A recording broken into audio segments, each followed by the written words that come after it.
Assalamualaikum warahmatullahi wabarakatuh. Hari ini saya baru punya waktu untuk menjawab pertanyaan dari kawan kita kemarin pasca saya mengupload tentang perjanjian kerja. Muncul pertanyaan dari kawan-kawan kita, salah satu kawan-kawan kita, bagaimana kalau perjanjian kerja antara pekerja dengan pengusaha ini bentuknya perjanjian kerja kemitraan? Nah, ini marak memang banyak terjadi saat ini. Pengusaha-pengusaha atau perusahaan menerapkan sistem perjanjian kerja kemitraan.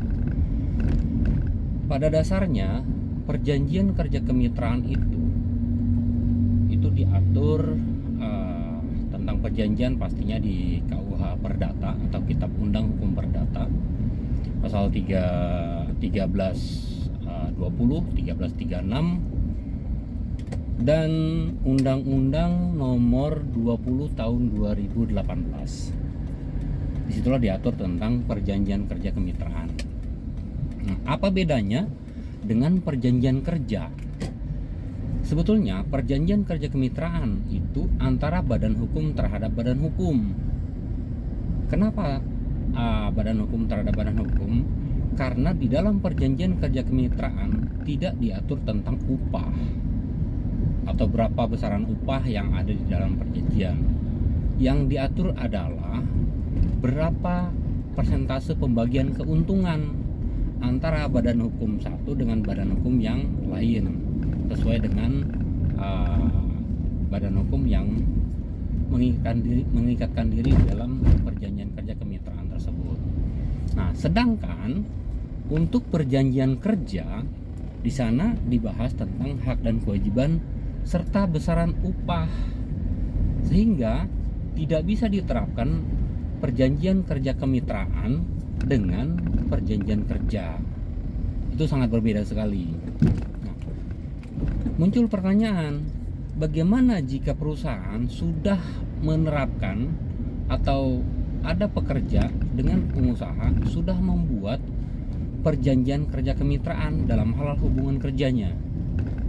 Pastinya kita tetap akan mengacu kepada Undang-Undang 13/2003 dan Undang-Undang Cipta Kerja yang saat ini ada sebagai turunannya di Peraturan Pemerintah Nomor 36. Nah, di sanalah diatur tentang bagaimana cara membuat perjanjian kerja, apa saja yang harus dituangkan di dalam surat perjanjian tersebut. Nah, konsekuensinya adalah jika perusahaan sudah membuatkan perjanjian kerja kemitraan terhadap para pekerjanya, maka dapat dikatakan bahwa perjanjian kerja yang sudah dibuat tidak mempunyai kekuatan hukum mengikat, atau bisa dikatakan tidak pernah ada perjanjian antara pekerja dengan perusahaan tersebut. Karena dianggap tidak ada perjanjian, maka kita kembali kepada Undang-Undang 13/2003 atau Cipta Kerja atau PP nomor 36. Apabila antara pengusaha dengan pekerja tidak dibuatkan perjanjian, maka sejak awal dia bekerja, status hubungan kerjanya adalah pekerja tetap, dihitung sejak awal mula dia masuk bekerja. Apa bedanya pekerja kontrak dengan pekerja tetap? Nah, disinilah sebetulnya kalau hak-hak lain sama. Kalau Undang-Undang 13/2003 yang membedakan hanya kompensasi pesangon.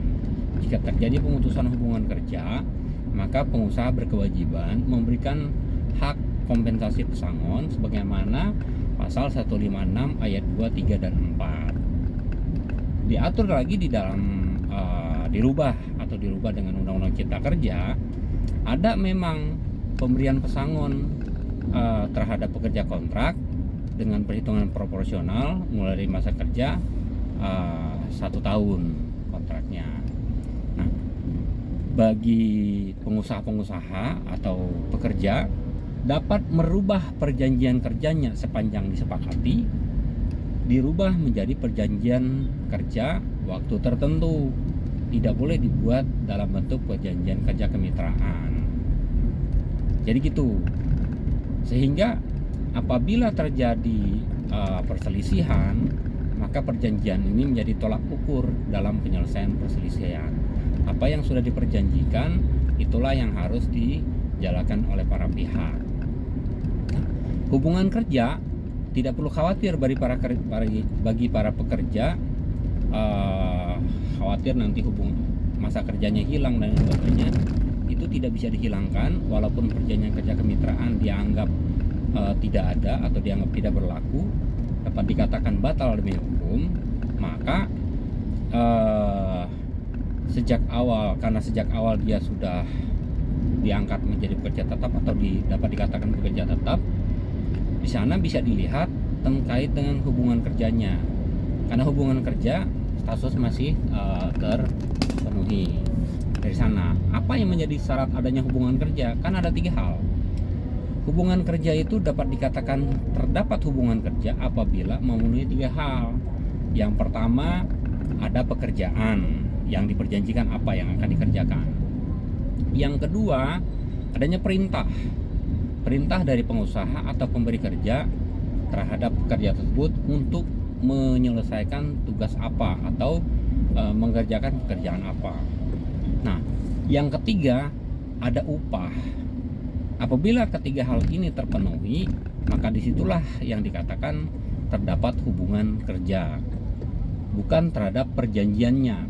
Jadi apabila nanti tidak ada perjanjian sepanjang 3 hal tersebut terpenuhi, maka sudah dapat dikatakan bahwa terdapat hubungan kerja antara pihak pekerja dengan pengusaha.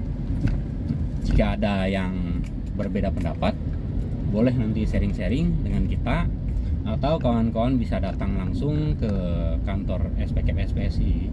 Kalau di kita Kota Tangerang, bagi yang di luar wilayah Kota Tangerang dapat mendatangi baik Dinas Ketenagakerjaan maupun kantor Serikat Pekerja atau SPSI di daerahnya. Itu mungkin yang dapat saya sampaikan. Lebih detailnya lagi nanti bisa datang ke kantor kita. Terima kasih. Assalamualaikum warahmatullahi wabarakatuh.